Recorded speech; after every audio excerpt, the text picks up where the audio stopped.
This meeting is being recorded. That is not going to wake us all up this evening. I am very sorry. I did not.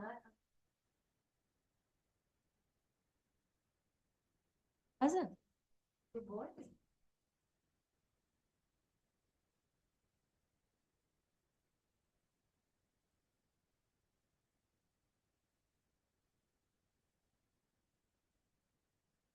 Okay. Good evening and welcome to the Public Works Committee. This evening's Public Works Committee. Has this meeting been publicly noted? Fantastic. All trustees are present, minus Eric Kudo, who has been excused. Tonight we have one agenda item, and that is to consider transportation and parking regulation request for a stop sign controlling North Murray Avenue and East Olive Street. Tonight's presenter for this agenda item is Leanne Butchlick. We received the taper request in your packet. I believe the requester is here. And Fantastic. Becca? Or like. Oh, sure. Okay.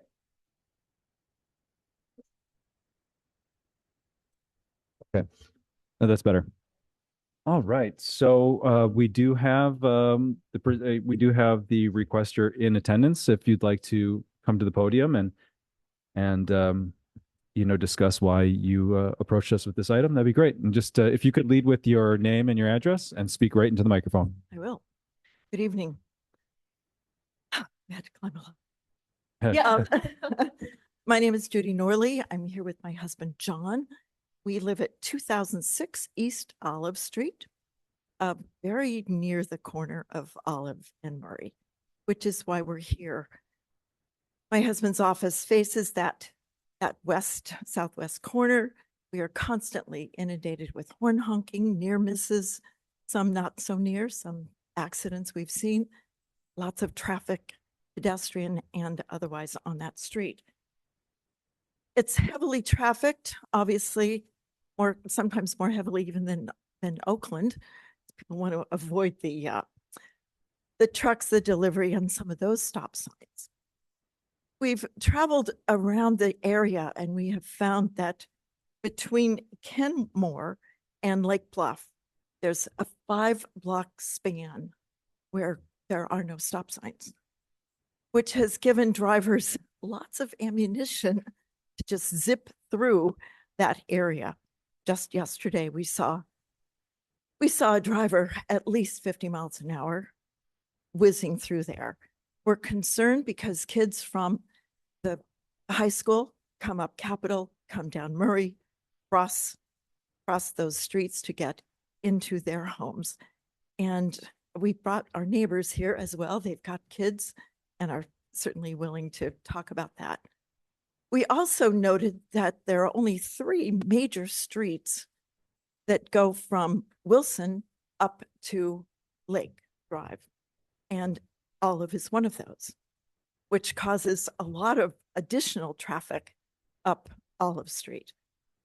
So we thought it was time that we came to you to see if there wasn't something we could do for safety for the kids, for us who walk through there, and to somehow mitigate this crazy speeding that goes through that area. Did I miss anything? Okay. Did you want to hear from anyone else? Thank you.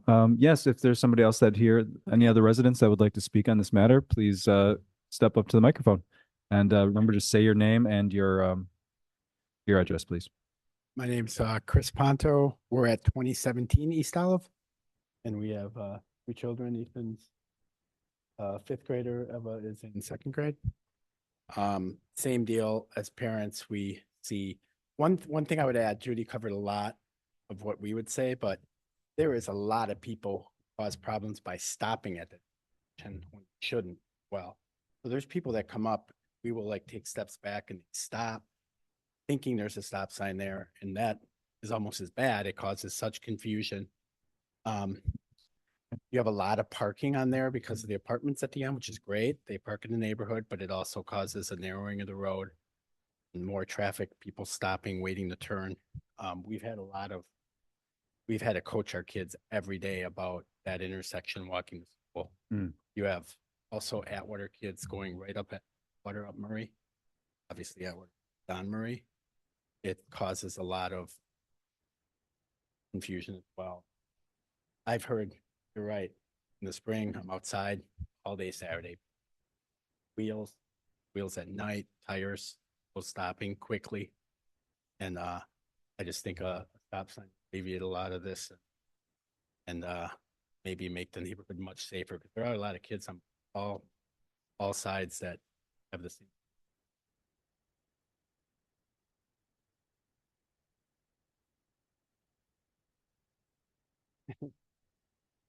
If you'd like to say something, feel free. This is your chance. We've taught them to stand like sidewalk blocks, because when they get up there, stop. Guys got back. Yeah. And you have to not go into a lot of people. I would echo though, because I think it's important. Olive is no doubt goes all the way like Olive. You said 3, I don't even third, but some of the others all the way, and then south with school. Okay, but I think that's a big thing is amount of traffic on Olive.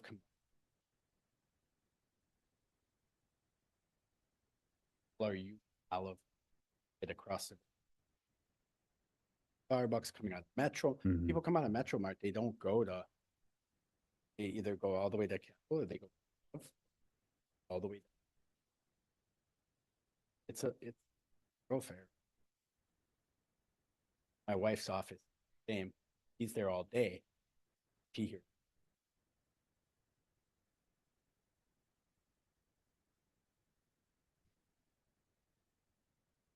Thank you. Hello, my name is Malado Cisse. I am 2017 East Olive, mother of Eva. They go to Lake Bluff, and I agree. I think I have thought for a while about actually signing the petition that I came across on Facebook to request this. So thank you, Judy, for spearheading this. That intersection is also very tricky because of the tree that's actually right at Mirren Olive. It creates a blind spot, and in the winter time, I've noticed that when we have a lot of snow with the snow banks, the drivers actually can't see, even if you're waiting. Times they will stop and speed through because there is no stop sign, but for some reason they think that there is a stop sign. I do think that, like Chris mentioned, when we have a lot of friends on entire Olive Street, starting at like Oakland all the way down to Lake Shore, that are very young kids that go to Lake Bluff and try to do a series of things to ensure that when the kids are crossing, that they can better get into like a bus system with each other to walk through, so that as they're crossing that intersection, that they're in numbers so that cars can try to slow down or really make sure that they're safe. And I do remember a couple of years ago, I was explaining and complaining about this problem to somebody, and I thought they would get it. And their answer to me was shocking, because it was the idea that, well, there is no stop sign. This is just one of the fastest ways to get out of the village. So I love it because I can go 50 miles an hour. I was horrified by his comment because I was trying I was trying to get sympathy since we are very young kids, but he was very excited that there was no stop sign so he could speed up. I think that having a stop sign will definitely keep a lot of people safe. I mean, young and adults, there is no age discrimination at that stop sign.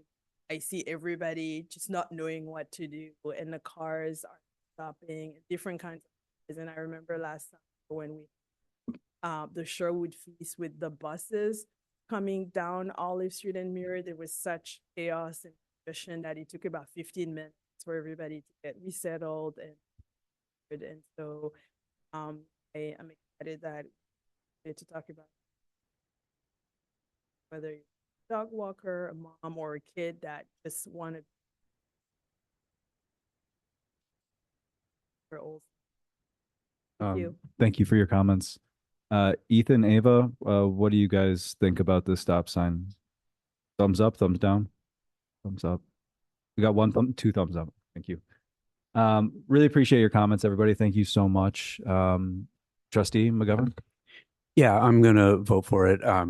I've always been in support of anything we can do to slow traffic down and make the streets safer for pedestrians and drivers both, and also just more pleasant to be around, even if it's not something that's going to cause an accident. It's just when cars are going by your house really fast, it's just uncomfortable. And I'm really also looking forward to a more effective long-term solution than just stop signs, because my neighborhood, people run stop signs all the time. They don't even slow down. So I'm looking forward to a plan for this street on the Neighborhood Greenways Initiative, which may include ways to narrow the street and other things, just to like physical infrastructure rather than just a sign. So I kind of view this as like a temporary measure, and maybe someday the street will be safe enough that we look at taking it out again, because it's just not necessary. But for now, I'm going to vote in favor of it. Thank you. I will, so Trustee Kudo is our other member of the Public Works Committee, and he is not here tonight, but did I read an email that we received from him? Is that appropriate? So Trustee Kudo says, I would be voting no if I was at the meeting this evening. After speaking with the chief and learning that there are no recorded accidents at the intersection, I am convinced that this request is unnecessary and will only further serve to delay travelers while Oakland is closed. Trustee Sockman, you're here tonight. Would you like to speak? Thank you. I walk through this intersection a lot, and I guess one of the things I was thinking about was, so you're saying that people northbound and southbound on Murray are stopping and causing confusion? Is that's one of the concerns?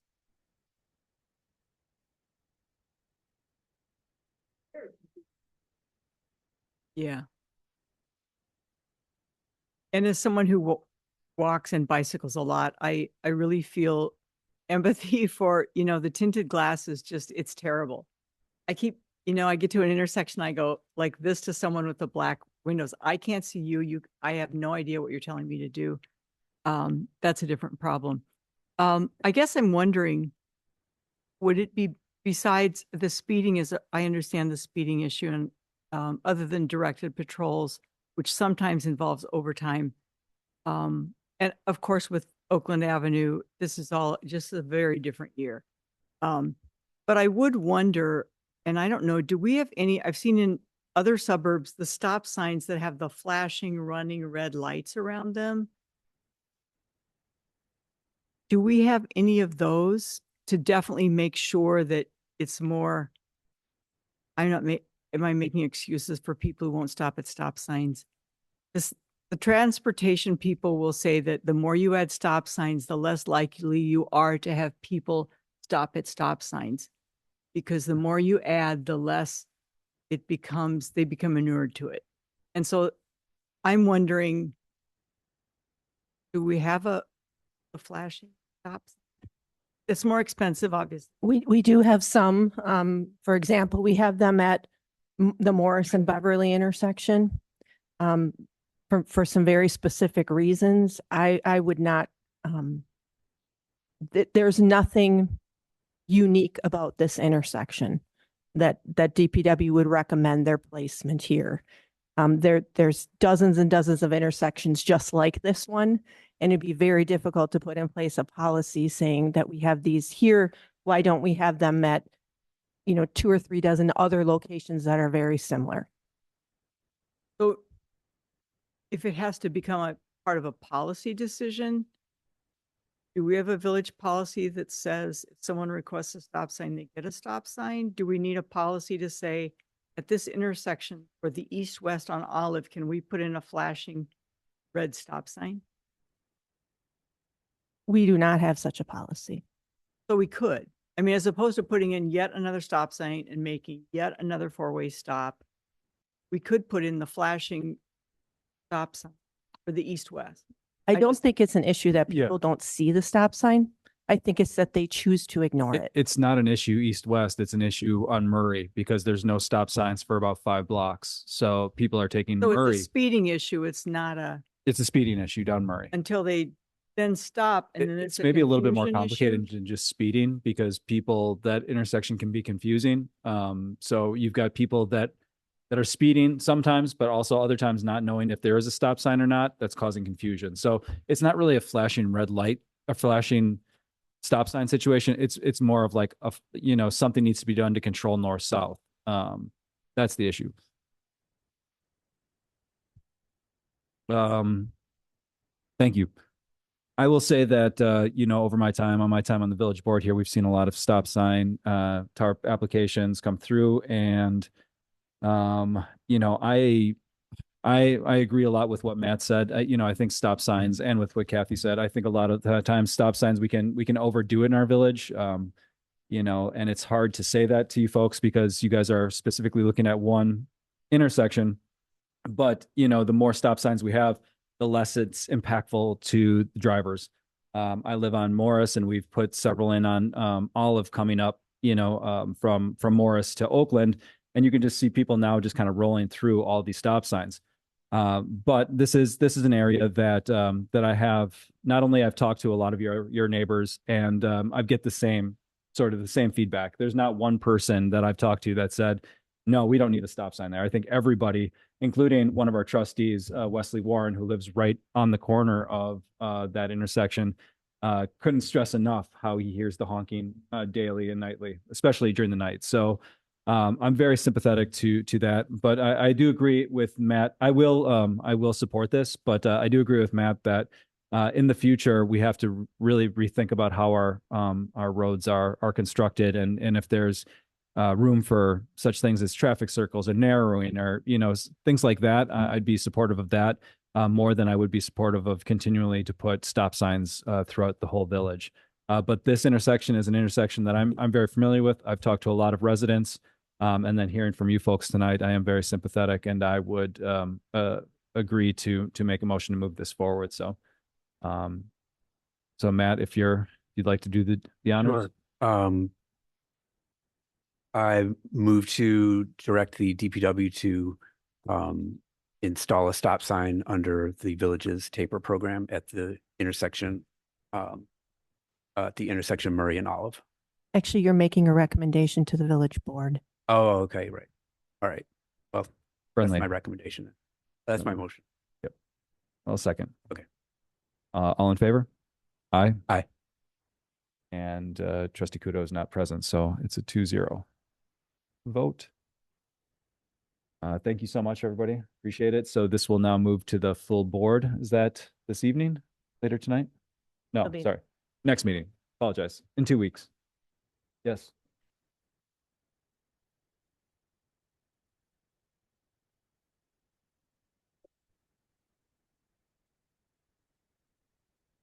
We'll flag the new signs. Put a little flag on top of this. People will see the flag, stop sign. And it's something that we've done, and it's been really effective. Thank you so much. Can I get Move to adjourn. Yep. Second. The meeting is adjourned at 6:52 p.m. This meeting is being recorded.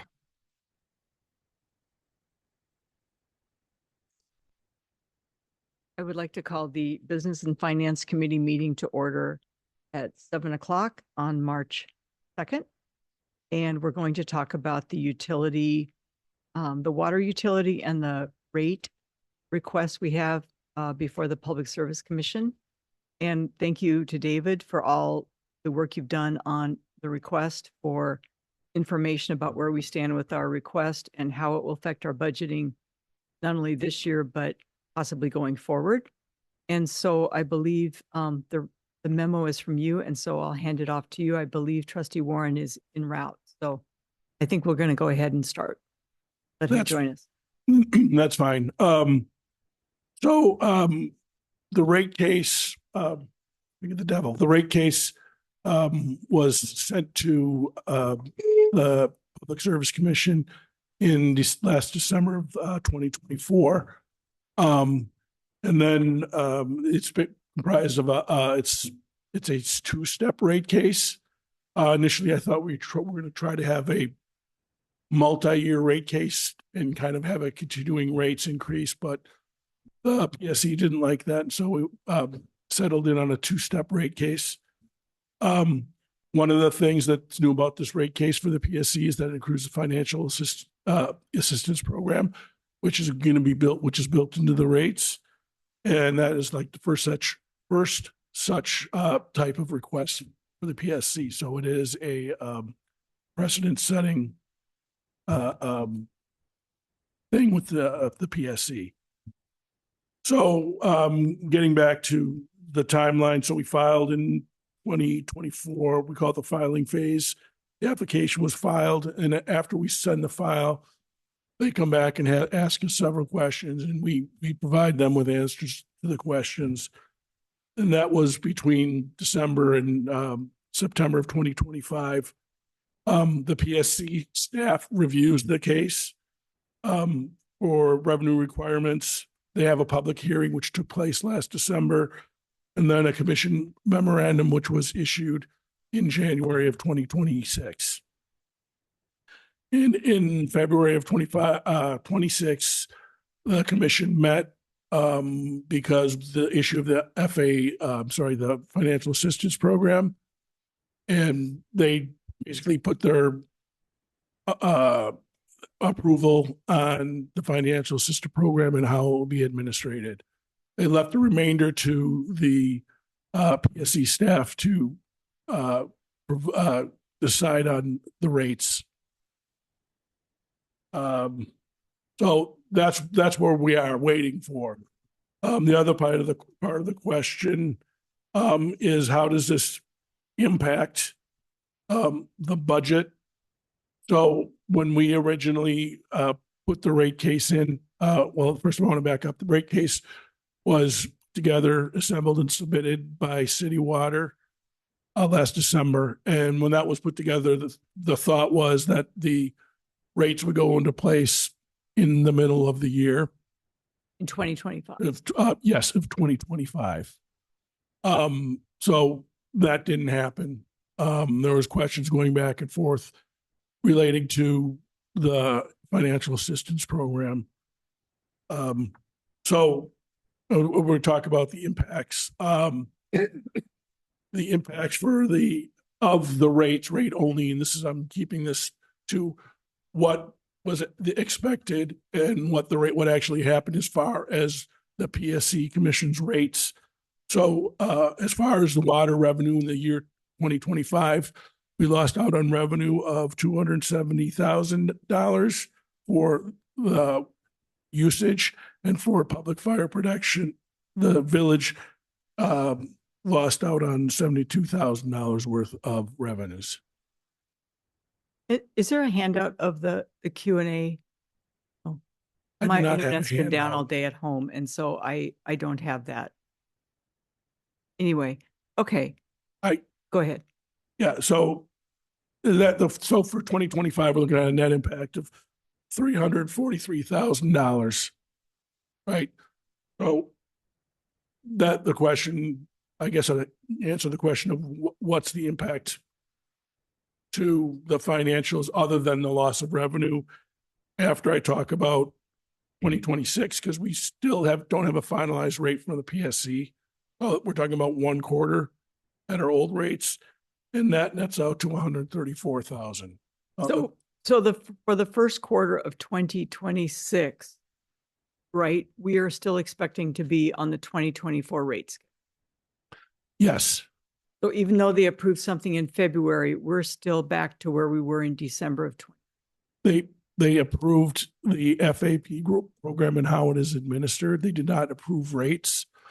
They kind of punted that to the PSC staff to, respond with the rates. Go ahead. I'd rather have an open discussion and have questions come, if that's okay with David. Yeah, and Kathy, you're probably going to ask this follow-up, but I'll ask it too. I know that this feels like something that's dragged on for a while. Hard. It feels like a process without end, and it's very hard for, our constituents to predict when the rates are going to go up. So do we have any kind of sense of when this is going to happen? Because I feel like we keep saying one thing and then it keeps getting kicked down the road. And I just don't want to have this situation in which we can't be certain and we can't tell our constituents expect it this time, expect this kind of rate.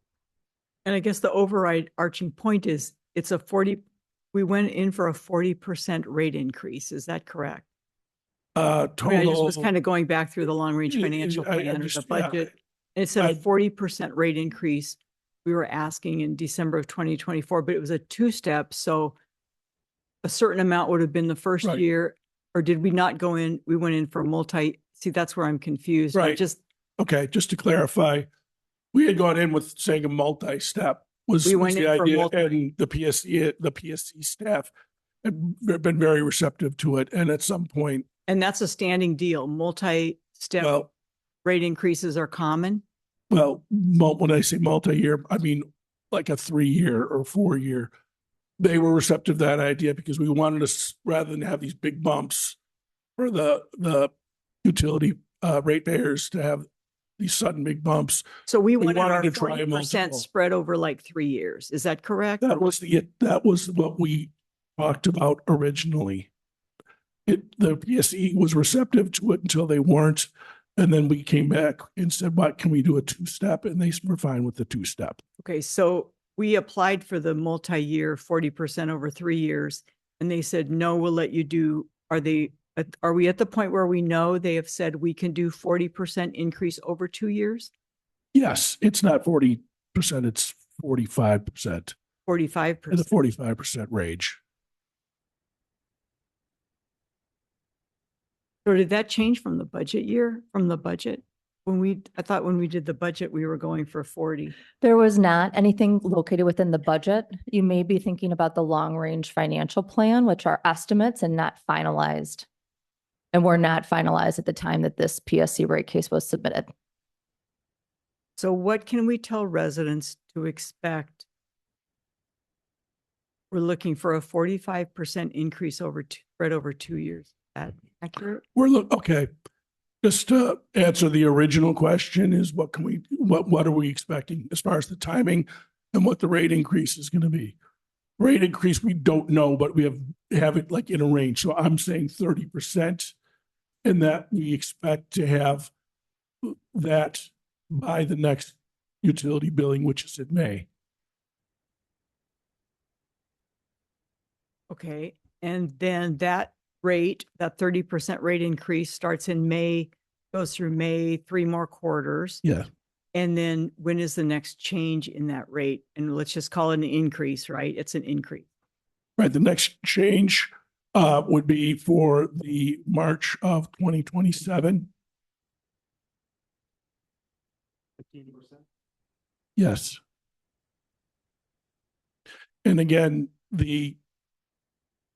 I'm not here to state that the definitive number is 30% and 15%. Like I said, we expect an answer from the PSC staff soon. But the reason, we're not saying a definitive number is because we don't have the definitive number. We are right now waiting for the PSC to give us the number. Okay. And so it sounds like there's going to be another public hearing period in March. I mean, they'll make a No. decision. No, there's no more. Public no more- hearing was in December of 2026. Okay. It's up to the staff is going to come to us with a number. And then that's what will, It is that will what it begin in is, right? it is what it is, and it will begin in the May billing cycle.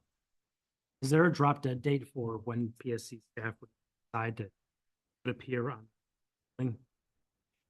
For us to receive it by, Yeah. I would say we would like to have it by the first week of May. So there's still some runway. Right. I mean, we can, first week of May, we can, it's a tight budget, a tight schedule, but we can do it if we get it by the end. So what they approved on February 19th is not a number. It's a process. Yes. So we're still waiting for that approximate 30% increase number to come in the next 30 days That's what I understand. Yes. and the public input period is gone. Yes, that was December of 26 or Okay, 25. I misunderstood. I thought there was one yet for this part that really involved the numbers. Yeah, I guess just to clarify the question around the question of timing, I mean, based on the process, we'll find out that first week of May, right? It's not like we might find out the middle of April or whatever. Based on the process, we would find out during a set time, or is it a little bit more flexible than that? I will follow up with them, but we're relying on them. It could come tomorrow. They could send an email Okay, got it. tomorrow. Okay. So there's no, okay, got it. We expect it to be sooner rather than later.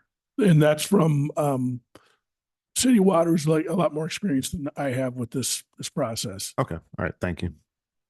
So I want to thank you for this, the utility customer update. I don't know, was this Public Works or Finance or who put this out that came with our utility bill? Mhm. I would say it's really best to be as forthright as we can with residents. It was confusing to me to read that there was a sewer rate adjustment.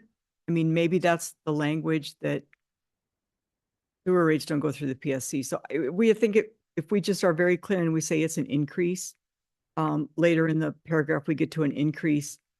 I think it's important in these that we know percentages, and that's easy for people to understand.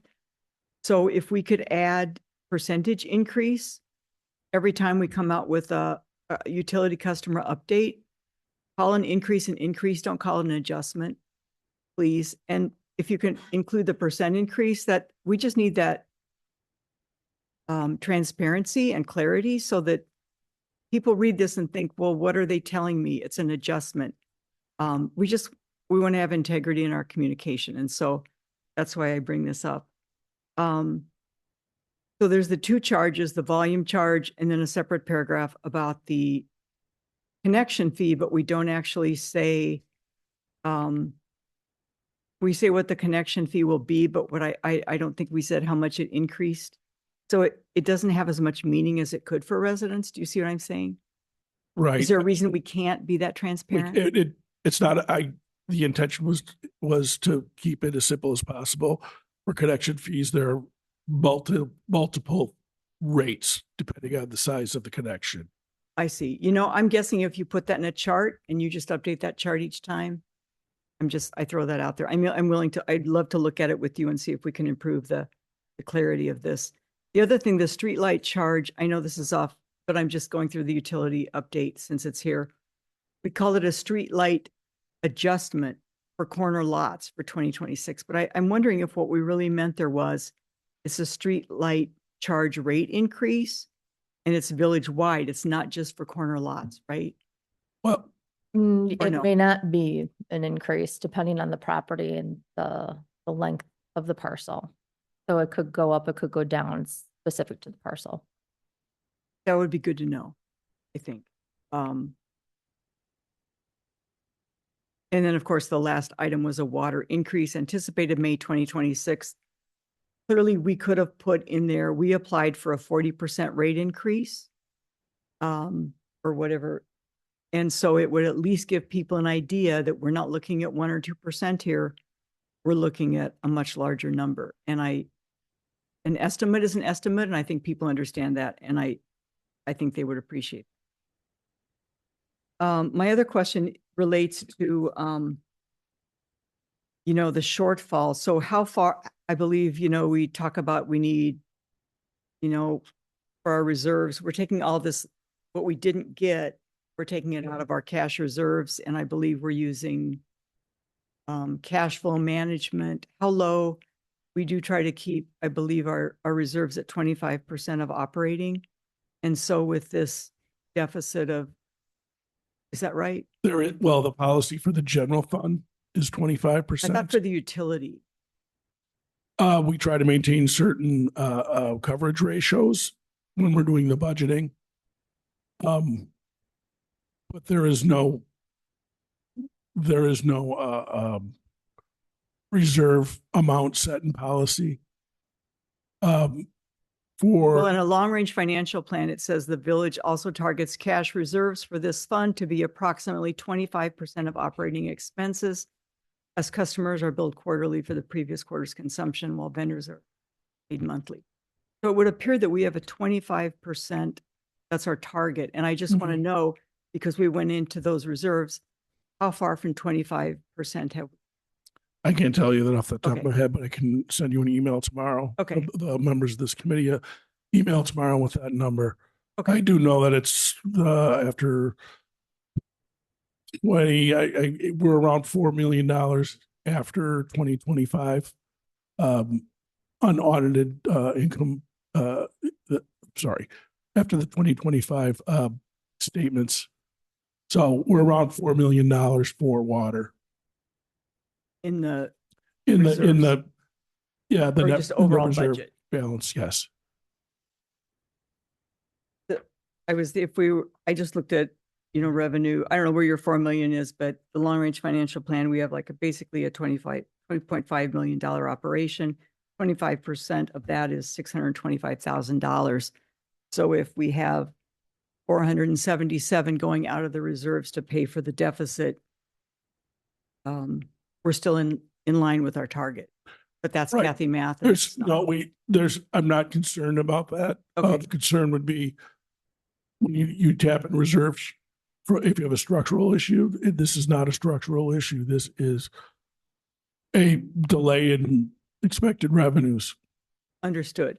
And then my last issue was about the city water. Tell me a little bit about city water and their role in this. And obviously we're paying them. It appears that we did this in-house in 2022 for our water rate increase. That was when we had our own financial advisor, a financial director. LNA is doing this now, and we've hired a consultant for, it appears to be about $30,000 to $35,000 a year to do their water rate increase. Or was there more? They do more than just the water rate increase. They've assisted with implementation of our some of the billings that we've done. They've helped out with last year's long range plan and budget. They've helped with the audit. Okay. Well, I guess this is something as we go into budgeting for 2027. I believe the LNA contract is up in April of 2027. So we'll be interested in looking at job descriptions and things like that. But you feel that without LNA, you couldn't have done the City water. I think one of the I'm sorry. differences here is the last rate case. I'm sorry. Correct me if I'm wrong, David, but the last rate increase that you're referring to is a simplified rate increase, which is nowhere near the level of complexity for this. Full-blown water rate cases are much more involved and consuming, so they're handled differently. And we had never done one before. We have never like this. But is the simplified a 1 year then, Correct. as opposed to well, there's conventional and simplified, right? Conventional requires a full application process with the Public Service Commission, whereas simplified, you merely need to meet some financial thresholds and you can be granted that within a worksheet submitted. Okay. I guess that'll be good at budget time. Looking forward to 2027, how we're going to be dealing with this going forward, both in terms of our contract with the LNA and how our operations move forward. Does anybody else have anything else? Me. Nothing further. Okay, thank you very much, David. And with that, wait, was there anything else? Communications. The communications plan, sorry.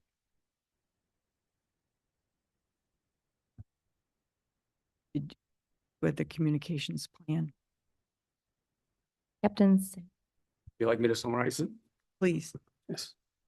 So as everybody knows, for the last few years, the village, in a couple of different instances, has looked to get some information as to implementation of meter parking or smart meters in certain areas of the village.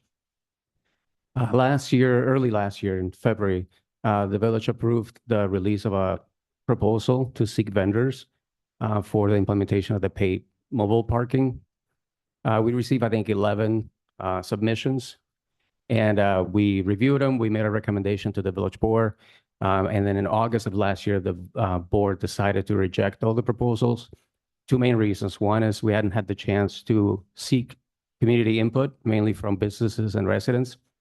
And we also knew we were going to have the challenge of the reconstruction of Oakland Avenue, which was going to create some other challenges with parking. Towards the end of last year, the village released a separate RFP to seek a vendor for citation and parking management, which is obviously a separate section that governs our permits and citations and tickets. We selected a vendor. We're actually currently in the process of implementing with that new vendor. And this vendor has the capability to also do pay mobile parking. So as a result, we're seeking to, one of the recommendations back in August actually was that we wait till the summer to seek community input with an eye on implementation in January of 2027. So what we're looking for is a recommendation that we want to go forward with this implementation of a communications plan. There's a brief survey included in the memo that we would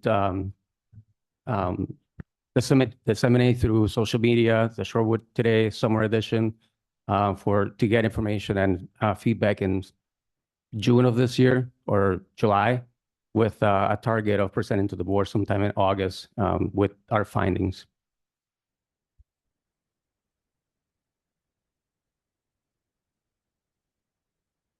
I just have a question. So how did we come up with the questions? Were these things that you developed, Captain? Correct. I did some research online on some of the most common questions that are used when cities are conducting parking studies dealing with meters. And these are the 10 questions that I selected.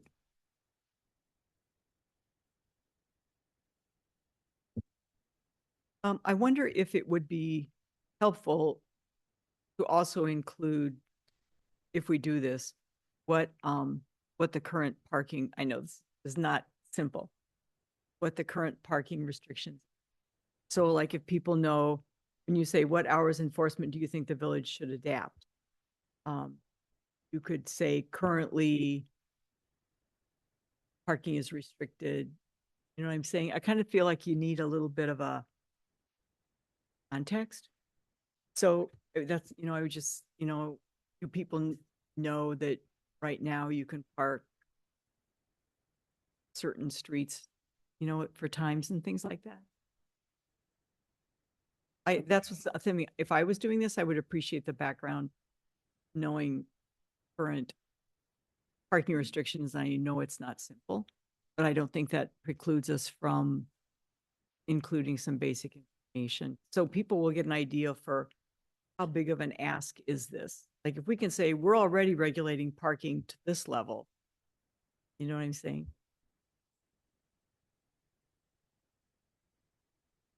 Pardon? That is helpful.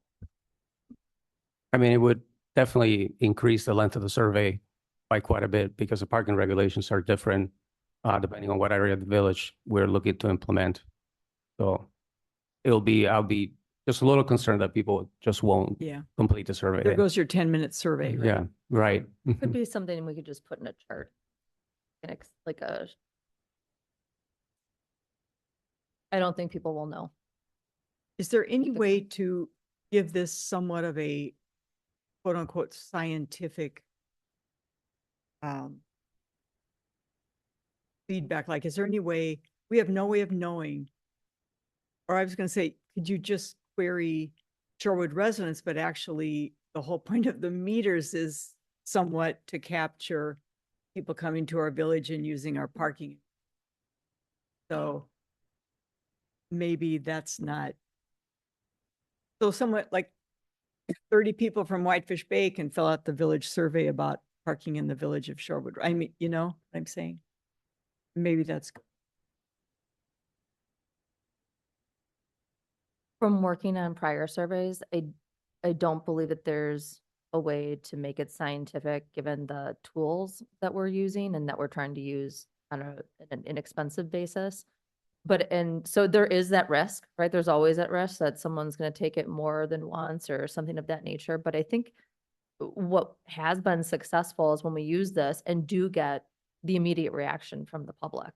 I think really it's just another tool to help inform. It doesn't make your decision on the policy, but it helps inform you on the landscape of opinion on the topic. Trustee Warren? One thing I would say is that Trustee Arndorfer has referred to this in the past, but, and maybe I'm making a corollary point, I'm not sure, but it just all seems very fast to me. We just started the Oakland Avenue reconstruction. We're going to be at the height of it in June. And I think if we send out this survey at that point in time, the responses are going to be pretty predictable. I know how I'd respond. I just don't know that the timing just seems very compressed to me. It also seems like a change management issue if we plan on rolling this out in January, a month after Oakland's done. I just think it's all too tight for such a big change. You know, we're going to go through a year with Oakland shut down, and then we're immediately going to attach meters to businesses that have already been impacted along that street. I just think that, you know, it might be better to stagger these two things kind of a little bit with a little bit more space in between. And I acknowledge I haven't been on the board for the entirety of this project, but it just seems really tight with a major project that's already impacting businesses along Oakland and already impacting parking along.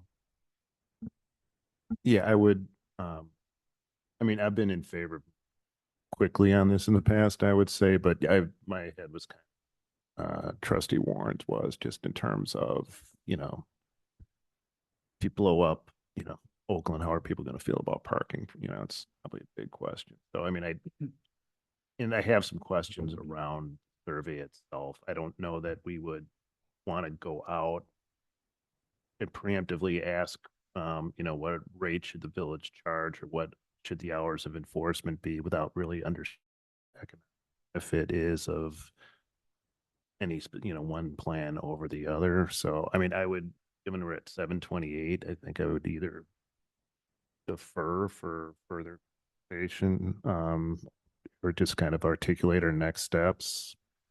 I mean, Yeah, and not can I just throw fair. in one thing? I want to make clear, like, thank you, Captain Santiago, for your work on this.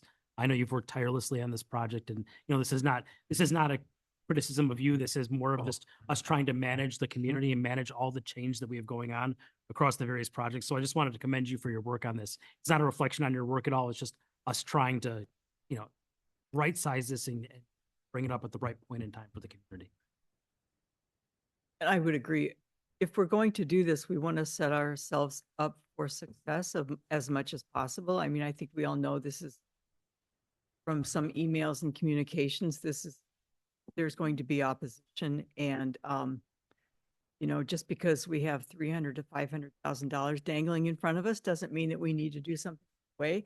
And so, given the construction, I do think there's some merit. I mean, maybe it's not a big deal, but I would wonder, starting with a whole new parking system, we're starting in April 1, right?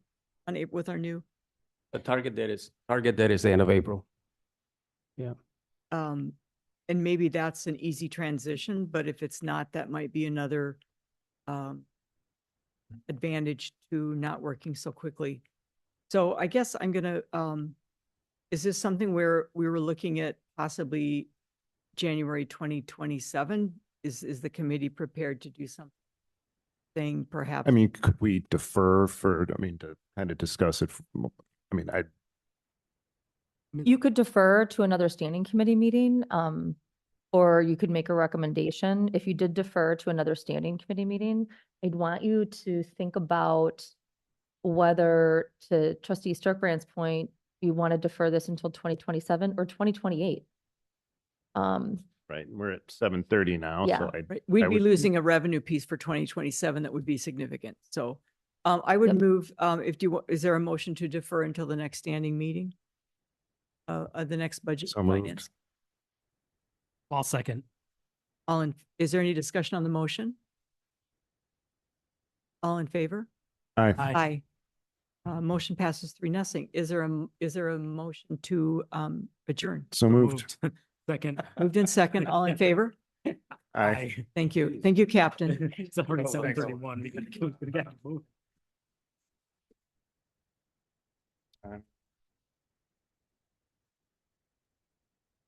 All right, good evening, everyone. It's 7:37. I'd like to call to order the regular meeting of the village board. All trustees are present except for trustee Kudo, who is excused, and President McKeag, who is ill. I'll be chairing the meeting in her stead. Has the meeting been publicly noticed according to law? The meeting has been properly noticed and posted according to law. Excellent. We'll proceed to item 4, special order of business, critical utility infrastructure evaluation by Strand. Rebecca, can you set us up, please? I'm going to turn it right over to our village engineer, Phil Badusek, who is here. And Phil, I'm going to get this, I'm going to share my. All right. Well, good evening, everyone. Is Should have a microphone preset for Phil. this on? Sounds like it's on. Does it work? There we go. There you go.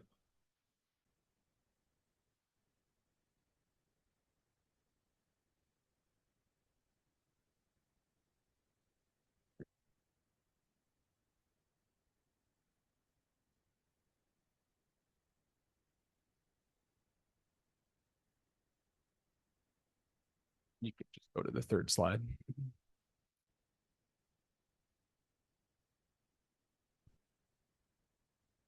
Okay. All right. So I will go through, we completed a critical sewer infrastructure summary report. So I'll kind of step through the report and feel free to stop me with questions as I'm going through it. I'll get into a little bit of detail on certain aspects just because I think it's necessary to help everybody kind of understand. There's a lot of jargon and terminology that I just want to make sure cover so that you can understand the presentation better. So the topics to be covered, go through just a general background, the summary of the televising results, sewer rehabilitation recommendation, cost, and then implementation schedule. Background.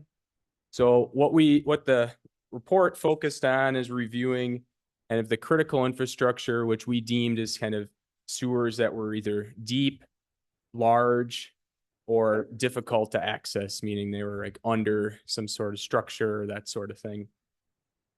So the investigation or the project started with sewer televising and cleaning. It focused on primarily storm sewers and then some combined sewers. So 38 segments were televised, about 9,000 feet, and that televising cost about $40,000.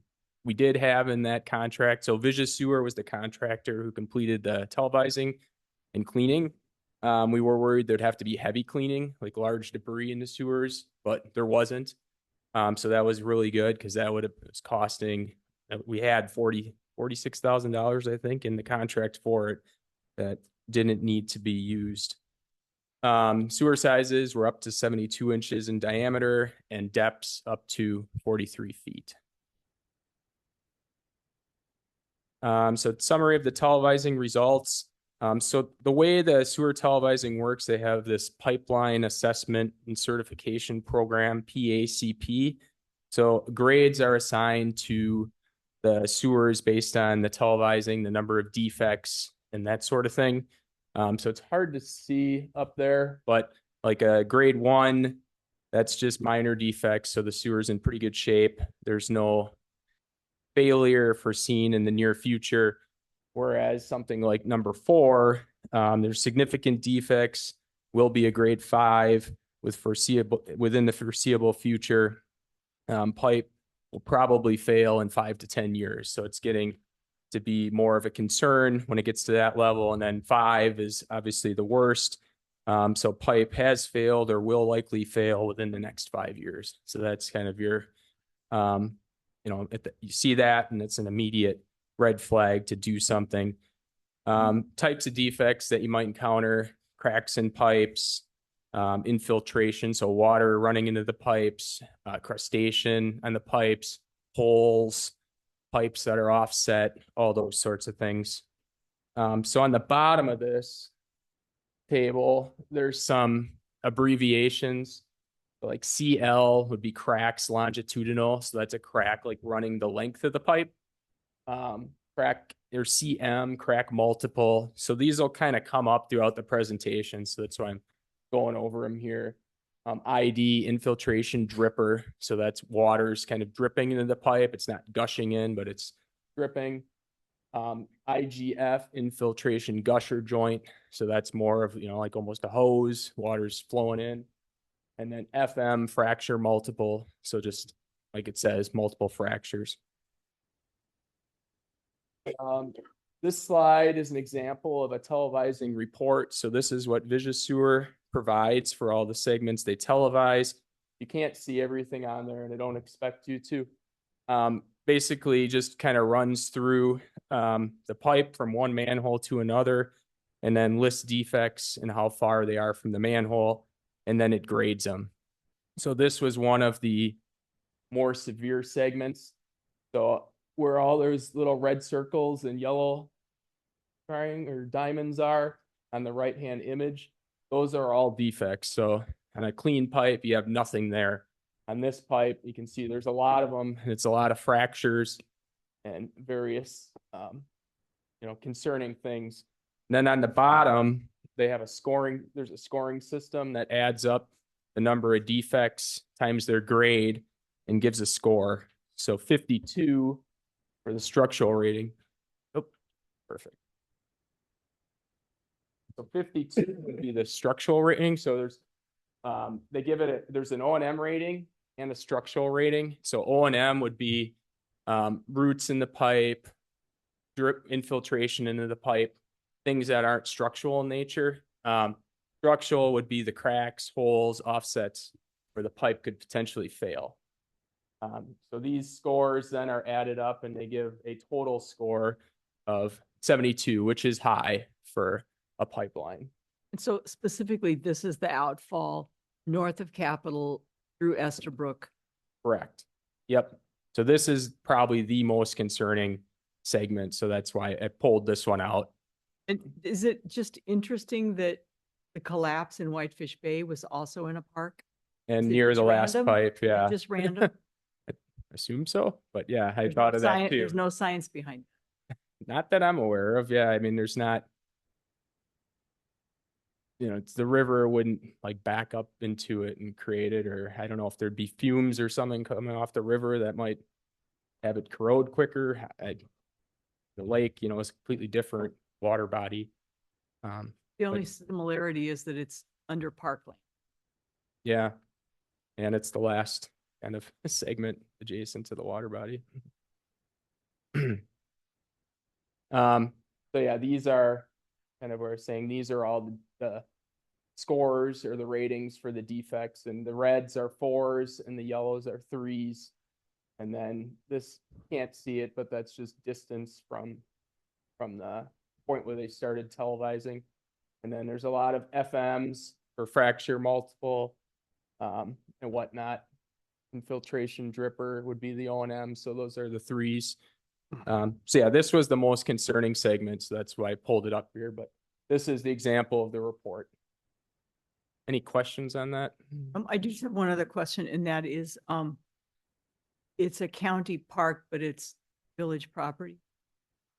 I think that would probably be more of a Nathan question. I don't know if there's specifically an easement for it. We didn't get to that point yet. So this is we were talking about north of Capitol by the, by Estabrook? Or Yeah, there's a underneath sewer Estabrook? outfall, maybe 100 feet from the bridge, or it might be further than that, but 100 to 300 feet from the bridge. And then it runs up to Olive, essentially.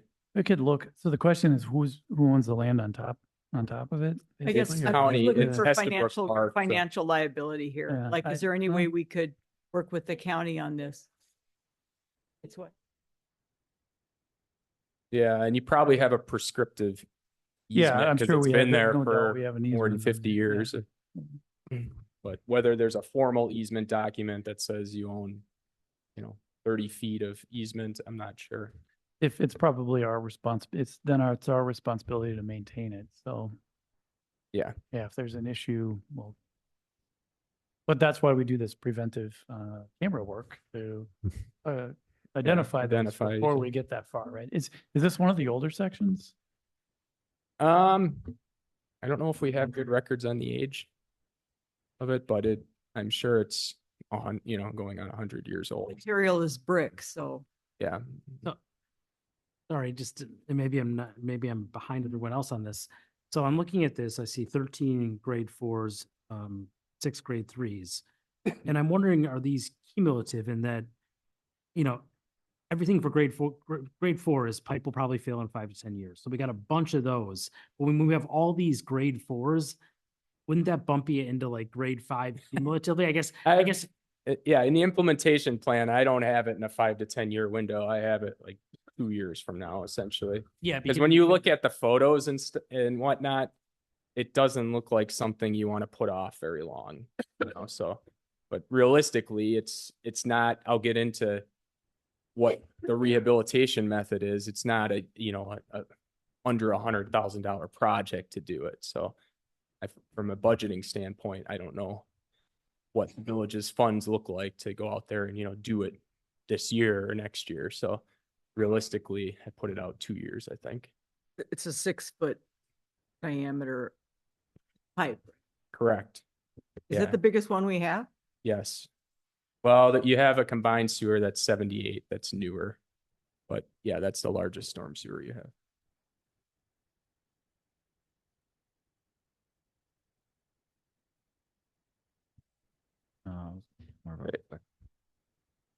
So now these are all, the next couple slides are example photos.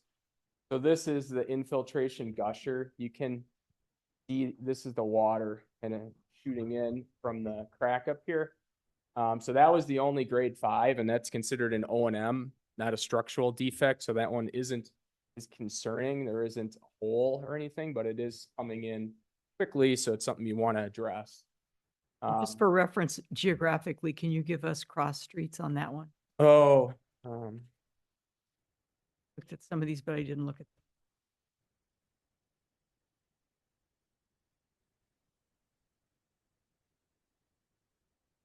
What's that?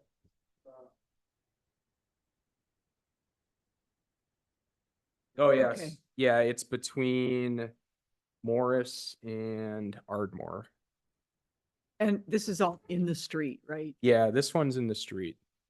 So this one would be a candidate for like grouting to stop that leak, and then potentially lining would be this one. And that's 72-inch too. So I think you'd start with grouting. Grouting, you basically inject a compound into the pipe that expands and then stops the water from flowing. And so in any of these, there's no reason to think about timing this with the street reconstruction because it's all done underground. Is that Yeah, true? these are so deep that they're done with some sort of trenchless method. So you wouldn't be digging a hole except in an extreme scenario.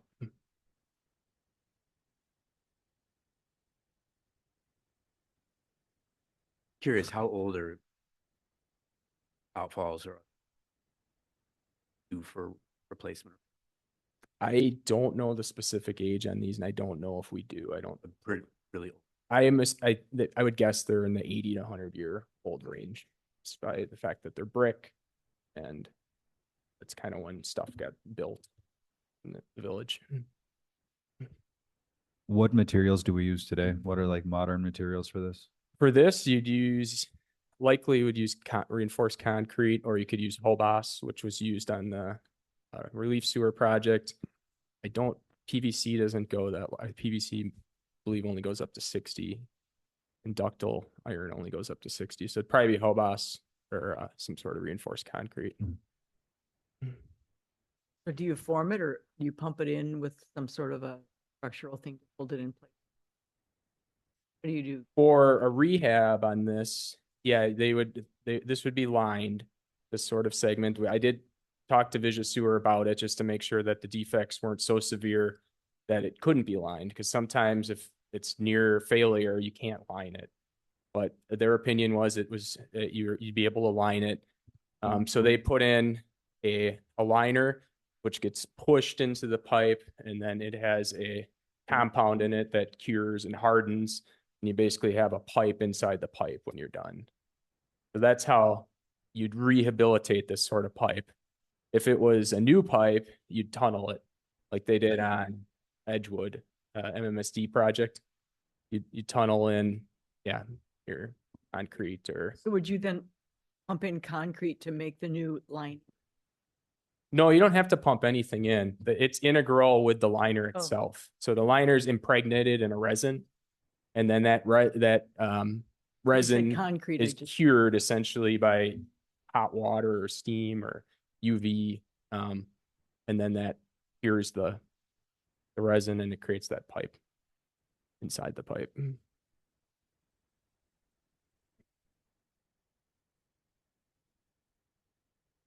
Oh. So this one is an example of what's called DAE, deposits attached incrustation.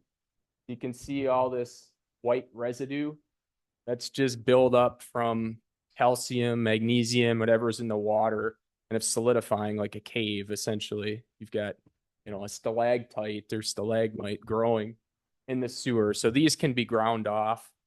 They don't have a structural, they could be covering structural issues, but if you grind them off, then you regain your capacity in the sewer and you don't have to worry about things getting hung up on them and causing a blockage and that sort of thing. So that's more of a maintenance item than putting a liner in. Next slide. Infiltration dripper. So this is a more minor defect. You can kind of see it here. There's just some drips coming in. So that one's not as concerning, especially in a storm sewer. This is a tap. So here somebody has tapped in a PVC pipe, like a storm sewer lateral, into the sewer. You can kind of see the brick of the sewer, and then this was punched into it. So not ideal to have it protruding this far into the sewer because then stuff can get hung up on it. So like a previous contract. Yeah, whenever somebody connected to it or they connected into it. And it's not uncommon to tap it, but usually you'd want to have it a little more flush with the pipe so things can't get caught up on it. What's TBI? TBI, that's tap break-in is what they call that. Yeah. Next slide. So this is fracture multiple. So this is this outfall pipe that we were talking about. That's on the top of the pipe. So you can see kind of the deterioration and all the cracks.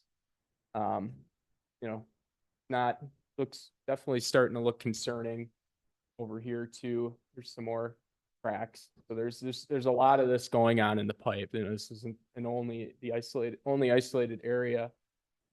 Here's a fracture longitudinal. So that's a longer crack at the top of the pipe.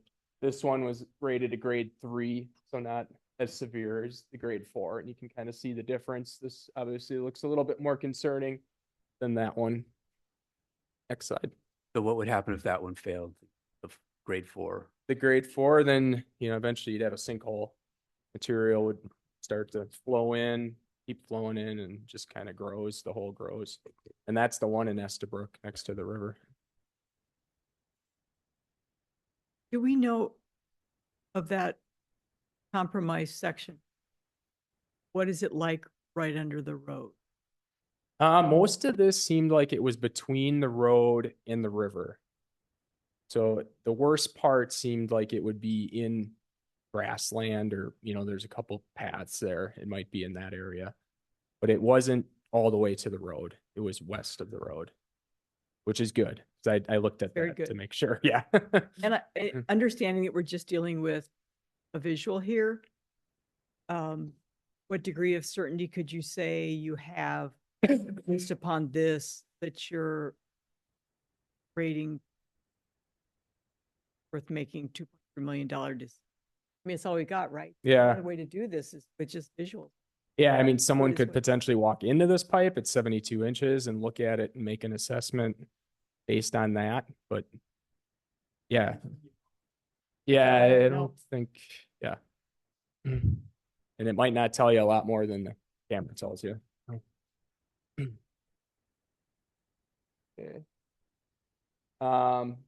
This is another example, fracture longitudinal and protrusion. So this is the bottom of the pipe. So you can see it's kind of broken apart here. This is another segment that I had in that this is I guess the third worst, most concerning area after there's two segments in Estabrook. And then this one's in Hubbard, and it actually is underneath that, like the culvert or the bridge to get into Hubbard. So that's why,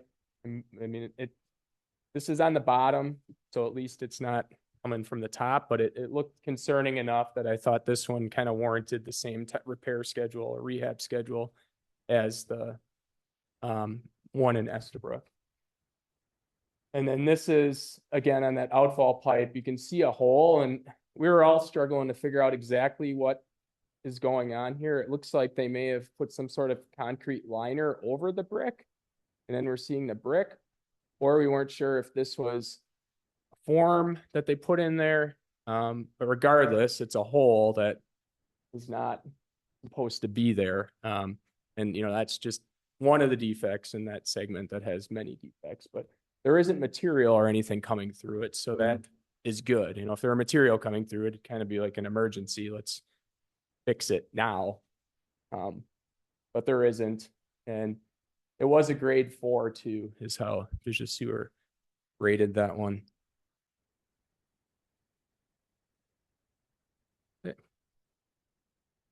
So summary of the O&M assessments. So again, the O&M aren't as concerning, especially for storm sewers, because we're not as concerned about having water come into the sewer as we are with a sanitary sewer. But of I'll go through this pretty quick, but we just had an O&M rating, which adds up the defects and the grades. And then these are the various defects in the pipe. So these are ones that had only O&M issues, no structural issues. So infiltration, gusher, we saw that one. Deposits, attached incrustation, so there's several of those. Infiltration dripper, there's a couple. The tap break-in you saw, and these are also taps that aren't, these are tap factory intruding. So those are the ones that are desirable. It's not protruding, it's more flush with the pipe, but it's still considered a defect. And then I just pulled off this one as an example. Three tap factories from 50 to 57 feet, debris near the third, deposits, attached incrustation from taps at 72. There's just a handful of items with this one. This is actually one of the combined sewers. These are a combined sewer that runs underneath It's Edgewood. Yes, the Edgewood or Eastwood condos, yeah, over on the corner of Capitol, in that area. So that's why we had these televised, because they actually run through that property, and would be pretty difficult to access if there was an issue. But on that same slide, there's a 9 and a couple of 6s. Yeah, that's the sum. So that means there were 2 infiltration drippers that were grade 3. So it'd be like 2 times 3 to get to 6. Oh. So it's not like a grade, because 5's the highest. So it's just there's multiple ones that added up to that number. In that segment. Yeah.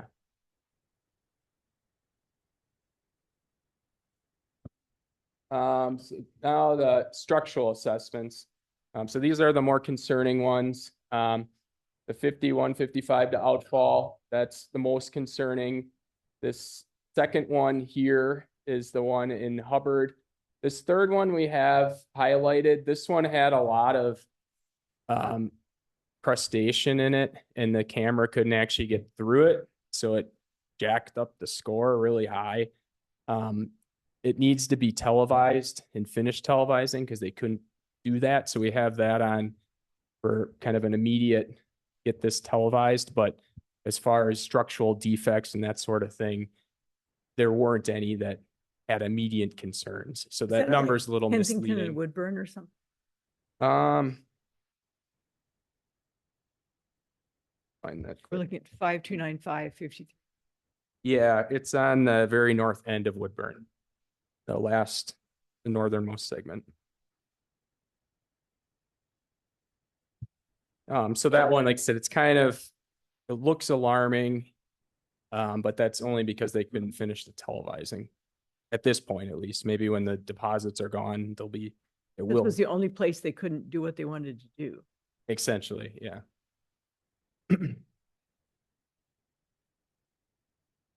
And then did have, yeah, just, this is an example of it. That's the pipe. So that's what they were dealing with. You have all those deposits that they just weren't able to get by at some point. This spot they obviously could get to, but then it stopped with all the, you can kind of see down here.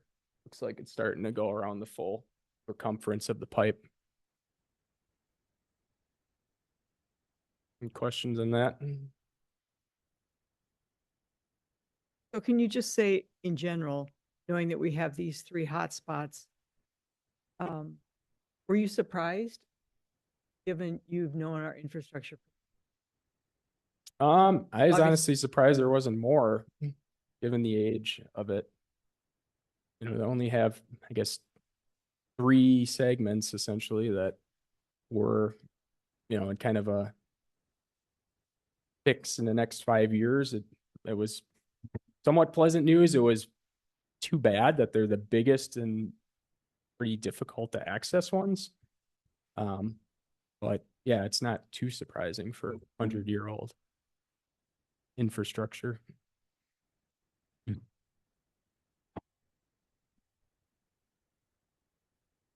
Sewer rehabilitation recommendations. So we kind of already talked about most of these. So lining, said that's just, it's basically building a new pipe inside the existing pipe. Grinding to remove the deposits. They have tools that they put on kind of robotic mechanisms that they can take into the sewer and grind off the deposits. Heavy cleaning, that's just like it sounds. They have they use a jetter truck and are able to just use the high pressure water to push material down and then suck it out of the downstream manholes. Grouting, said that's to, it's kind of a cement, can be a cementitious or different type of material that's pumped into the pipe, and it kind of goes in all the little annular cracks and spaces and hardens and then seals that specific area. So that's used generally when there are leaks. They will have to use that in combination with lining, because you can't have a lot of water coming into the pipe when you're trying to install a liner. So they'll have, in spots, they grout before they line. And then televising, everybody knows what televising is. Sewer rehabilitation recommendations summary. So this is the table, just summarizing every segment that we have some follow-up activity recommended. There's 3 segments for heavy cleaning, 6 segments for deposits and grinding, some additional televising. I'll say the one of the segments, the one we've been talking about, would be televising in the near future. The other ones are televising further down the line, because the sewers are in a good condition now, but it's something to just kind of keep on the watch list and periodically televise. So I think I have them 5 years from now to televise and check the condition and see if any of the defects that are in the pipes now are getting worse or if they're staying the same. Lining is a number of segments. And then we have grouting with some of the segments that just have leaks or infiltration into them and don't have structural type defects.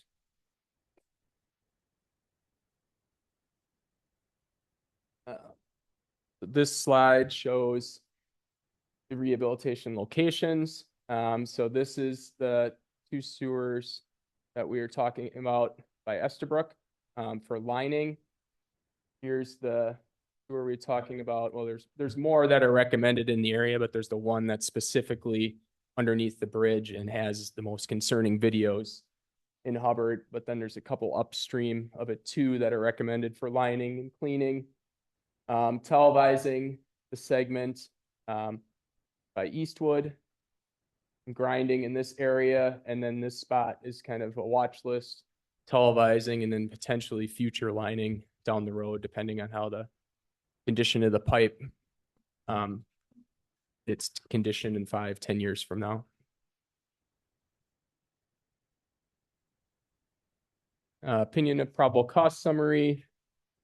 So I've highlighted the pipes with the most immediate concerns. So the outfall pipe, it's 1.6 million. The pipe immediate upstream of it, 435,000, and then the pipe in Hubbard, 153,000. Zoomed in on the image here to show where those two pipes are, and then just kind of snipped some of these images. These three here are from the outfall pipe, and then this one is the image I showed for the Hubbard pipe. And the reason this is so expensive is you actually have to build a shaft to insert the liner, because the liner won't fit in a 4-foot diameter manhole because of its size. Being a 72-inch liner, it is smaller than 72 inches, but it needs a bigger opening to fit. So a large part of the cost here is to dig a shaft that this liner can be installed in.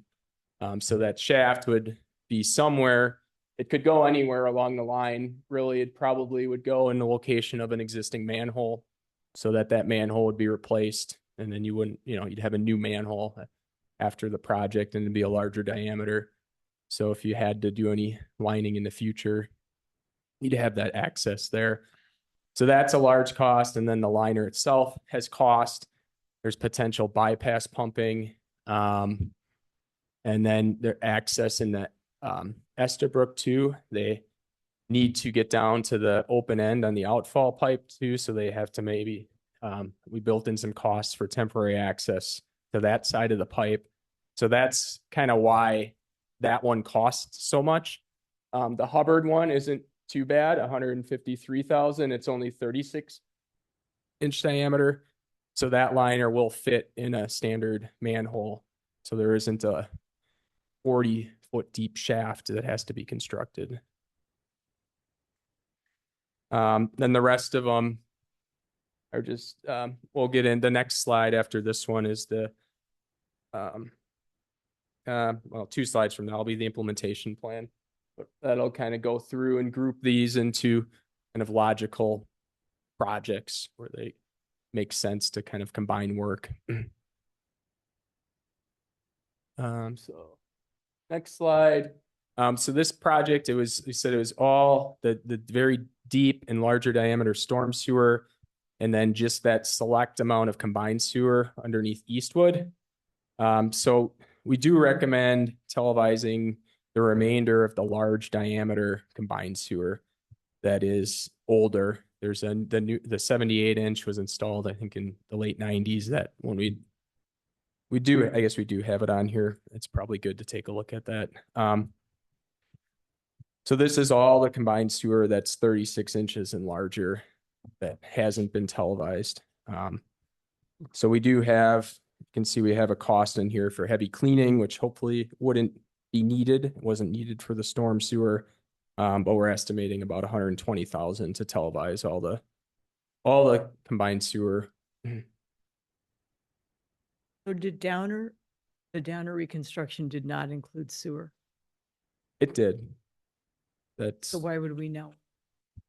Televise. It's just. Yeah, I think anything within installed. I mean, that was just installed 2 years ago, so I don't think you'd need to televise it at this point. If you took Downer out of it, price, total project cost, where would we be? Downer shouldn't be on there. Oh, I'm sorry. Yeah. Oh, that's a different combined sewer. This is the Downer relief sewer goes up to here, this part of it. So that's all combined sewer north of it was existing. The relief sewer is on the south end of that. So then it kind of this large combined sewer comes down Downer, and then it goes west on Shorewood. And then a relief sewer continues down Downer. So if it can divert flow from that junction there. How often would you recommend we do that? It depends on what you find. I mean, if the sewers look like they're in really good shape, then yeah, you can probably go. I don't know. What is your typical sanitary televising schedule? I mean, some communities televise all their sewers every 4 or 5 years. Some do it every 8 years. Just kind of depends on your budget and condition of your sewers, but you probably wouldn't want to go longer than 8 to 10 years, especially with some of this older infrastructure. We're calling it historic. Okay. Phil, could I just ask a question about the North Downer Avenue? So the area in red is not what you're suggesting to televise. No, that would be what we're suggesting televise. This area down here, I was just saying, was the relief sewer. So that wouldn't be televised. That one could be held off for a while. Okay, Because that's, new infrastructure that, so we did not televise this. no, it would have gotten televised after construction, Okay, but it hasn't been televised since then. So as part of like the final deliverable for construction, it's televised. okay. So when would you be suggesting to televise it again? I would say that you could probably wait 10 years to televise. Oh, okay. For some reason, I was thinking this is more, it was more immediate. No. Maybe I mean, that was just- that All right, sewer no, I- should be the least of anyone's concern at this Okay. point. That's great. Yes. I appreciate the long-term look. Okay. that was- Okay, and the last slide is the implementation. So this is the televising for that segment in Eastwood. So we have that as this year. 2027, we have the grinding, grouting. So all kind of those O&M type repairs. 28 is when we put in the larger repairs for the sewer in Hubbard and Estabrook. 29 is the televising of the combined sewers. 30 is televising of there's a cluster of sewers that are in pretty decent shape, but had some of the, they had 2s and 3 type ratings. So those would be televised and kind of monitor. And then we have them televised again in 2034. And then these are the same ones. We put them in there for lining in 2035, but that obviously will depend on how the televising goes and how, comparing televising that was done this time and compare it with what will be done in 2030 and seeing if the pipes are holding up well. And then we have some additional lining in 2031 for some of the next tier of storm sewer that had defects that were more in the 3s and 4s range, but didn't, those longitudinal type cracks on the top of the pipe, but not something that looked like it was starting to open up or have spalling in the pipe. So again, the $100,000 in 2027, that's around the Eastwood condos? No, 2027. There is one, in the Eastwood condos, and then the rest of it are just kind of different areas throughout the village where there's either infiltration or that incrustation that's built So up. the 14 grand is that 94945? That's the Eastwood condo. Yes. Okay. So Rebecca, is this plan what you and the department would operationalize then, or would you need to sort through this? Or I guess what would be the next steps from you? Great question. We would actually forward this in the process for long-range financial planning, to see how it impacts the sewer utility and how to fund these projects based upon the recommended schedule. Have any of these funds been sort of earmarked for future budgets? Have we anticipated this as something coming up, or is this sort of left field? New information. New information.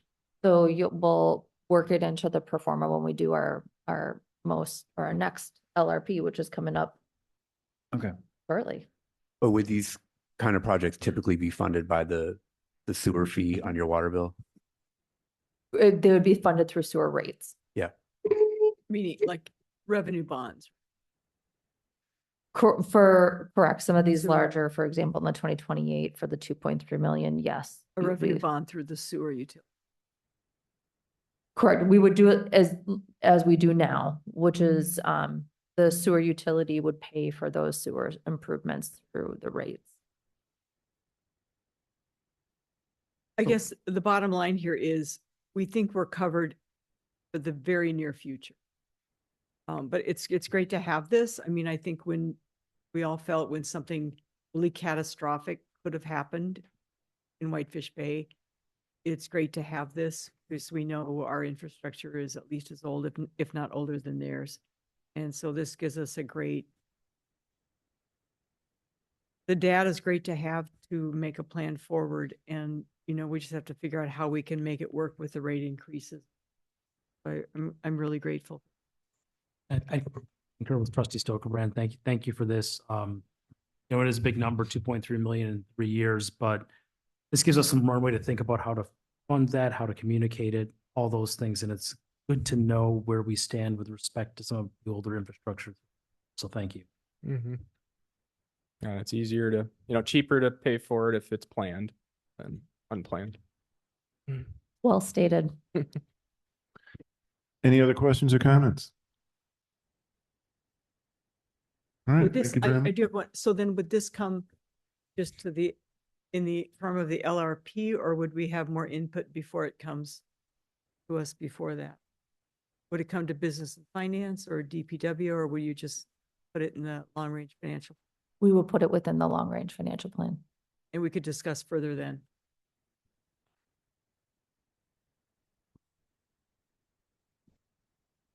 I just want to bring to your attention the reference in the memo to the concerns with the water infrastructure in the Eastwood condominium development parcel. There was I included a graphic in your packet that showed an aerial with an overlay of the sewer utility infrastructure. And then there was another one that included an overlay with the water distribution system infrastructure. That's something that Phil and I are also, and Conrad, going to be looking at over the next couple of months prior to LRP. Certainly, we have access issues with sewer infrastructure. We have very similar concerns and issues with the water main that bisects and then runs east-west through that parcel. Again, if something unfortunate were to happen, particularly with the water, it'd be very difficult to get any type of equipment in there with the way those buildings are configured. So we'd likely be looking at some sort of action plan that would include cutting off that water supply where we have issues with breaks. That's not ideal for anyone, certainly on a long-term basis. So what we're going to do is look at potential options for reconfiguring that water service through that parcel, and then potentially abandoning those existing mains in place because of access issues. But that's something that Phil and Conrad and I are going to be working on, and that'll be coming to you later this year. How old is that water infrastructure? Probably as old as the sewer infrastructure, which we're guessing is, 80 to 100 years old. Okay. Thank you. So it's not as recent as those, because condos are what, 70? 80s, I think, They- early They just 80s. left the street one. They vacated the right of way, but left an easement for the utilities, and the utilities stayed. They in didn't their upgrade location. The utilities. No.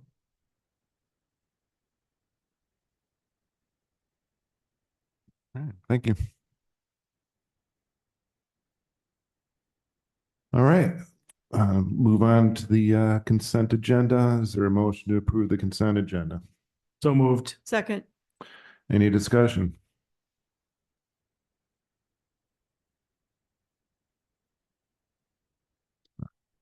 Seeing no discussion, we'll take a vote. All in favor, say aye. Aye. Opposed? Consent agenda. Item 6, items removed from the consent agenda. No items were removed. There's no public hearing. This brings us to citizens to be heard. This item is for matters not on the agenda. Discussion may follow comments on non-agenda items or discussion, and action may come at future meetings. Are there any citizens to be heard? Has anyone submitted in advance? Okay. New business. We have two items. The first is consider ordinance 3079, an ordinance repealing and replacing Article 2 recycling regulations of Chapter 455 solid waste of the Village of Shore Municipal Code and amending Section 455-2 refuse collection service in order to conform to DNR revisions to the State Administrative Code governing recycling. Leanne looks like she has something she wants to say.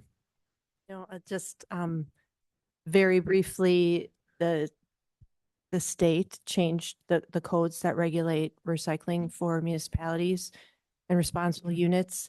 And in the course of staff's review of those changes, found this thing that doesn't quite align. So this ordinance will change the code to require the village to provide recycling service to units of 4 residences or less, just to bring our code in line with the state administrative code. Okay. Arthur? I move approval of ordinance 3079, an ordinance repealing and replacing Article 2 recycling regulations of Chapter 455 solid waste of the Village of Shorewood Municipal Code and amending Section 455-2 refuse collection service in order to conform to DNR revisions to the State Administrative Code governing recycling. I'll second that. All right, we have a motion and a second. Any discussion? Seeing no discussion, is this a roll call vote?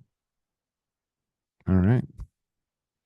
Trustee Stokbrand, Aye. trustee Warren, Aye. trustee Arndorfer, Aye. trustee McGovern, Aye. trustee Ursink. Aye. Motion carried 5-0, excuse me.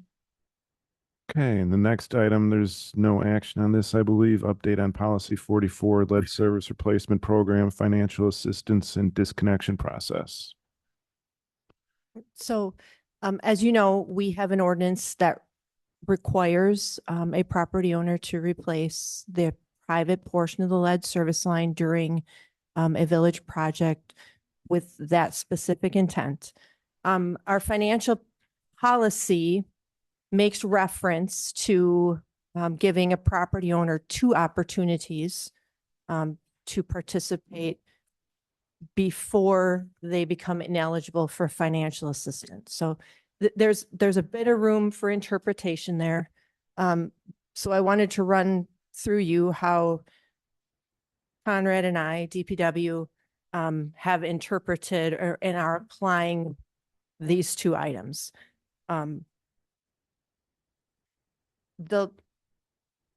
We did have 5 properties in last year's or 24-25. You recall we had a private lead service line replacement program that was a project that incorporated only private side replacements. We did approximately 128 or so. Of that amount, 5 property owners either flat out declined or simply didn't respond to our multiple attempts to have them participate. So we will be including those on one of our projects this year. And just wanted to run through the process with you to make sure, just an opportunity to make sure, we are all moving forward on this together. So there's a process chart in your packet. But essentially what will happen is those 5 properties will be included on the Lake Drive private lead service line program that's going to go out to bid in a month or so. I will be contacting them again and explaining to them that we're offering them one more opportunity to have their lead service line replaced, as is required by the Shore Village Code.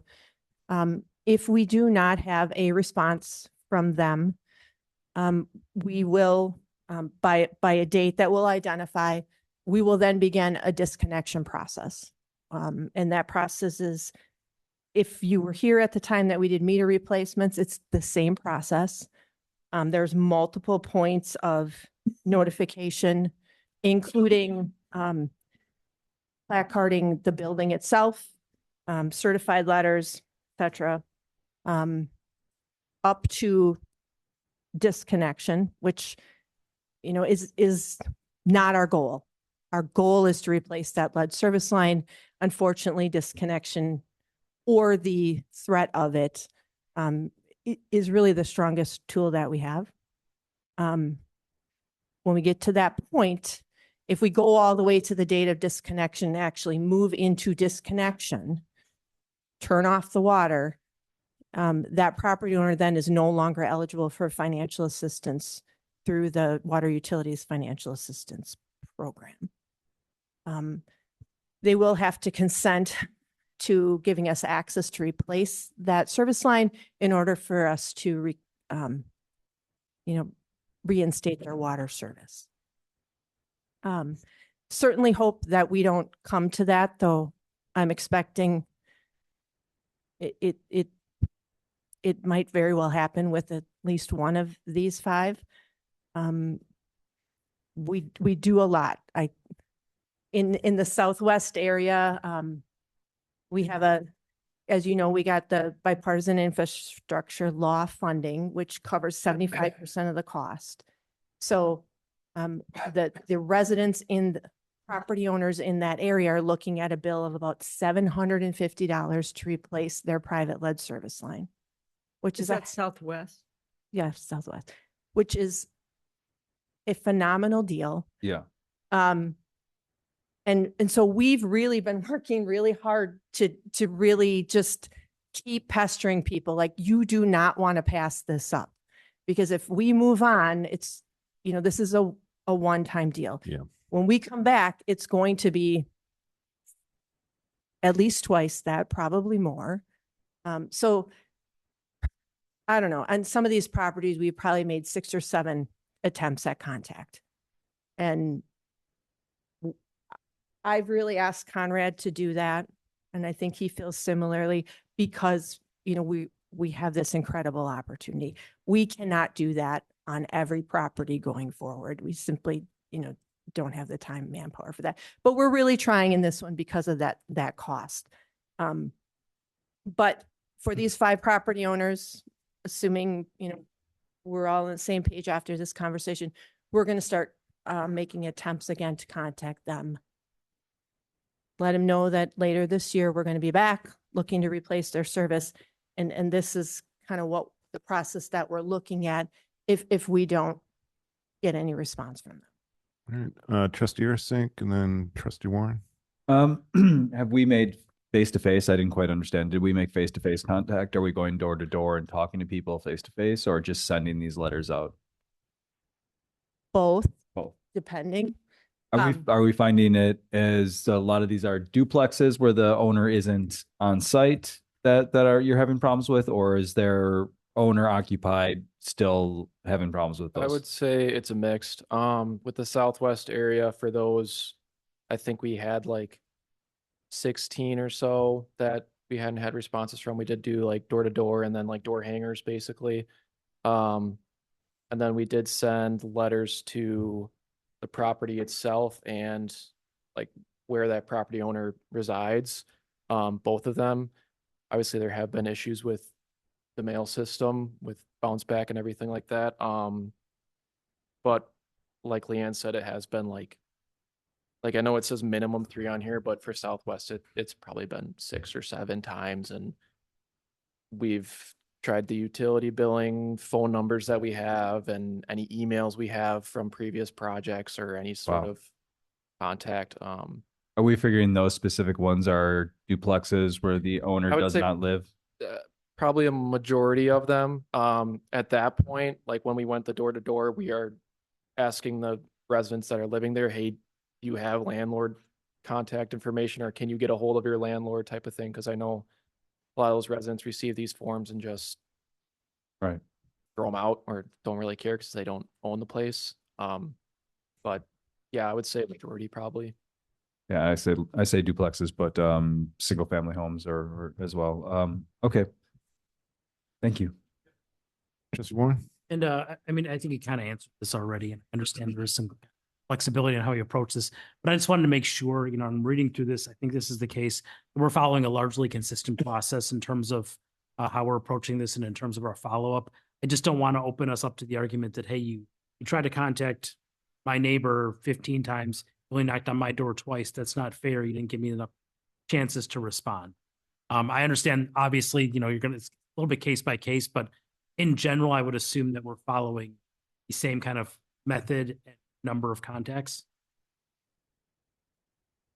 For the most part, but understand again that this southwest area we're approaching it a little differently because of the funding available.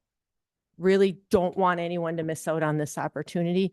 Going forward, we will not be making 6, 7, 8 contacts in a regular program.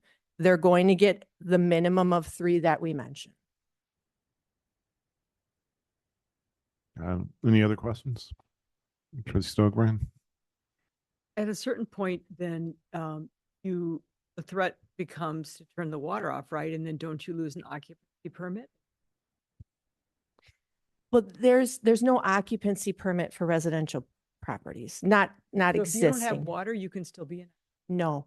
So you'll notice on this process, there's notifications to North Shore Fire and North Shore Health and the building inspector. If a property does not have water service, it's immediately uninhabitable. So that's why we have the fire department, North Shore Health, and the building inspector involved. Because once that property is turned off, then it kind of gets kicked into a different arena. And I guess it seems as long as someone is paying taxes, property, it would seem that someone's got skin in the game. You have an address, right? I would hope that everyone steps forward and does it.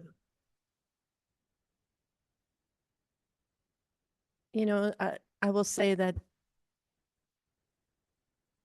in one of the 5 examples from the previous project, it was a gentleman who made it very clear that he was not interested in talking to us about this or anything else. And he used some colorful language when I talked to him on the phone. I know I recognize the name of one of the holdouts in the southwest area. And he's an owner. He's an owner of a duplex, resides in the duplex. But for reasons I can't particularly understand or explain, does not have, I don't know how I would say this, doesn't have a real high opinion of village administration, and so chooses to not engage. That will be an unfortunate business decision from those people who choose not to respond. I just want to thank you both so much for all the efforts that you're making on behalf of the village to try to encourage that participation. Agreed. Thank you. Thank you. All right. New business item C, resolution 2026-01, proclaiming World Migratory Bird Day.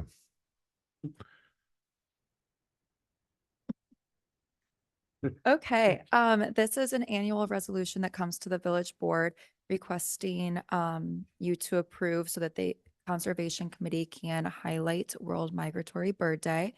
This year it is on May 16th, which lands on the second Saturday of May. With adopting this resolution, it allows the committee to apply for the village to be designated as Bird City USA, which they will be doing by March 15th. Trustee Ursink. I move to adopt resolution 2026-01 proclaiming March 16th, 2026 as World Migratory Bird Day in the village of Shorewood. Second. Ooh. All right. I'll give that one to Trustee McGovern. Oh, good. You're flying. Wow. Wow. All right, we have a motion and a second. Any discussion? All right, all those in favor say aye. Aye. Aye. Oh, is it a roll call? Well, Can we yeah. Take a roll call vote? Okay, my apologies. Trustee Ursink. Yes. Trustee Arndorfer. Aye. Trustee Stokbrand. Aye. Trustee McGovern. Aye. Trustee Warren. Aye. Motion carried 5-0. All right, that brings us to reports of village officials. Any reports from the trustees?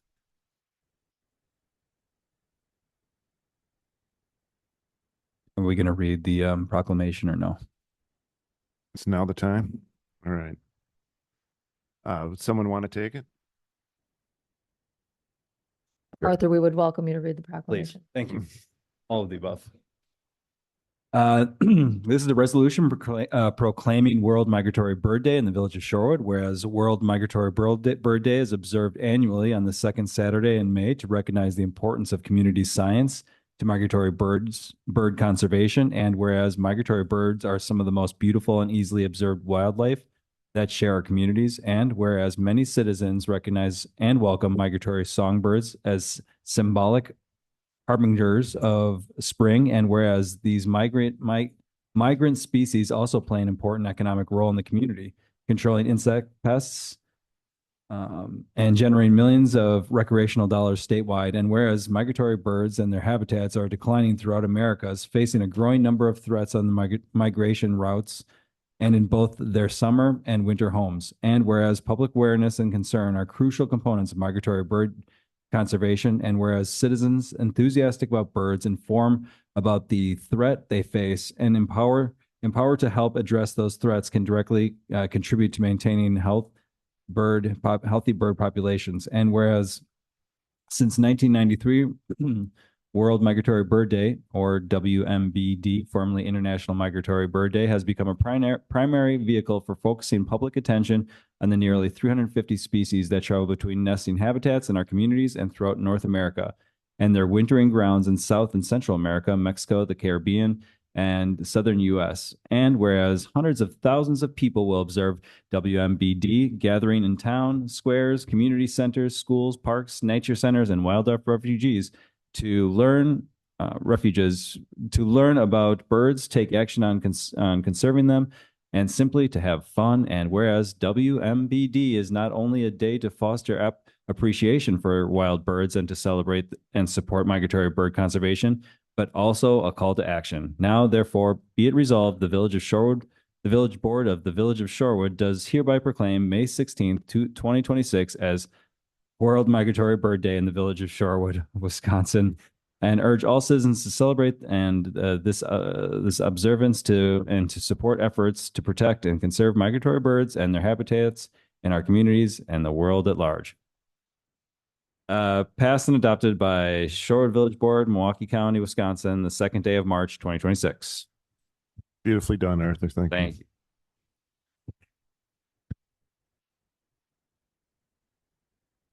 All right. And after that emotional moment, any reports from village trustees? I'll just say that the Shorewood Farmers Market has been extended through March. We're excited about that. The attendance has been just very, very good. We've seen just a steady increase week after week of steady traffic from 9 a.m. to 1 p.m. Vendors routinely selling out. It's a fantastic space, good energy. And we are inviting a lot of new vendors for the month of March to test out for the summer months. So if you come and you see some new vendors there and you like them, just let us know. And they may be new additions to our summer schedule. Any other trustees? All right, village manager report. All right, there are no future items for considerations. That brings us to adjournment. Is there a motion? So moved. Second. Any discussion? All right, all in favor, say aye. Aye. And the meeting is adjourned at 8:42 p.m. Thank you.